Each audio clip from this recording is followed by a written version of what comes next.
Xu Shaonuo is a Chinese actress. She was born on March 30, 1994 in Henan, China.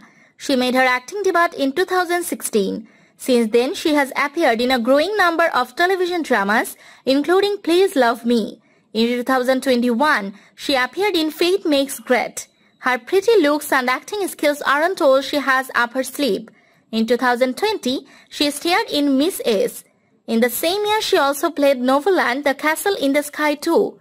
Xu Shaonuo is passionate about her craft and has worked hard to build a bright career in the showbiz industry. In 2018, she appeared in Long for You too. In the same year, she also worked on About Is Love and Take My Brother Away. She is a director's actress and has often been praised for her versatility and maturity. In 2016, she appeared in Demon Girl. In the same year, she also played the Ultimate Ranger.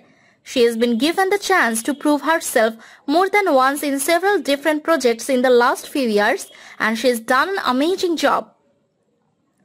In 2018, she worked on film Fantasy of Three Kingdoms, The Yellow Turban Uprising. Xu Shaonuo's versatility and experimentation have placed her among the top television personalities of today.